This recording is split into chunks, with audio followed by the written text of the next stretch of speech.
ہم اپنے دین پر قائم رہ کر کے دوسرے کے معبود یا جو بھی مذہبی رہنما ہے یا سینٹر آف فیتھ اگر کوئی چیز ہے تو اس کے خلاف زبان درازی نہیں کریں گے. یہ ہمارا اسلام کہتا ہے. وَلَا تَسُبُّوا الَّذِينَ يَدْعُونَ مِن دُونِ اللَّهِ. سورہ انعام کی آیت ہے کہ اللہ تبارک و تعالیٰ کے علاوہ جن کی بھی عبادت کی جا رہی ہے ان کو تم گالیاں نہ دو. فَيَسُبُّوا اللَّهَ عَدْوًا بِغَيْرِ عِلْمٍ. اگر ایسا کرو گے تو فساد کیا ہوگا؟ ایک تو مصلحت ہے اور دوسرا فساد کیا ہے؟ فساد یہ ہوگا فَيَسُبُّوا اللَّهَ عَدْوًا بِغَيْرِ عِلْمٍ. وہ نہ جاننے کی وجہ سے، علم نہ ہونے کی وجہ سے تمہارا معبود جو کہ حقیقی معبود ہے، سچا معبود ہے، اس کے خلاف زبان کھولیں گے.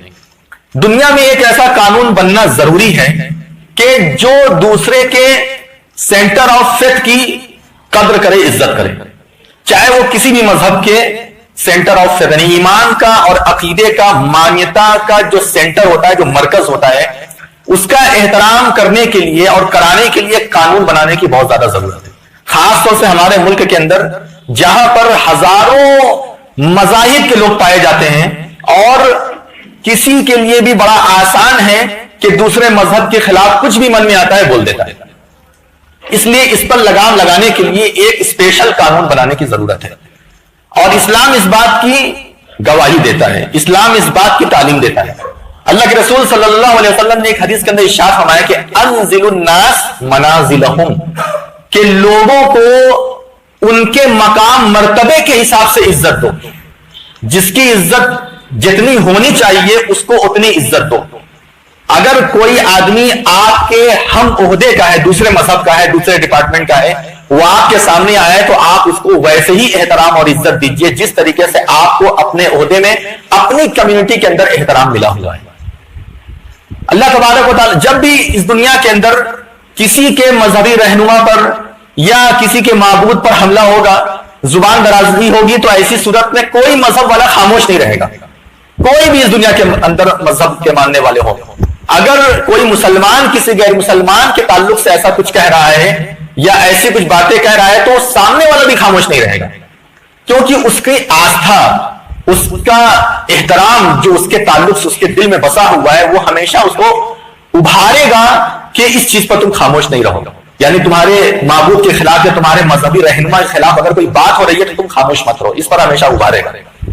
اسی میں اسلام نے بالکل دو ٹوک یہ بات کہہ دی ہے کہ کبھی بھی تم کسی کے مذہبی رہنما کے خلاف یا ان کے کوئی بھی معبود ہو ان کے خلاف اپنی زبان نہیں کھولنا. اسی لیے اسلام نے دو ٹوک یہ بات کہی کہ لکم دینکم ولی دین، تمہارا دین تم لوگوں کے لیے ہے، ہمارا دین ہمارے لیے.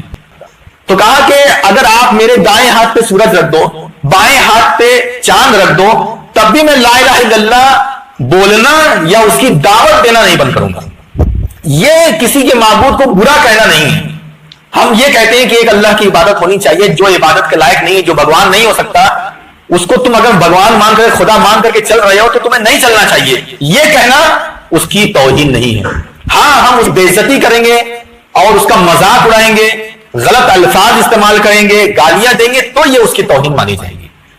تو اسلام کا دو ٹوک اس سلسلے میں کہنا ہے. لیکن مسلمانوں نے اللہ تبارک و تعالیٰ کے فضل و کرم سے اس پر بہت بہترین عمل کر کے دکھایا ہے.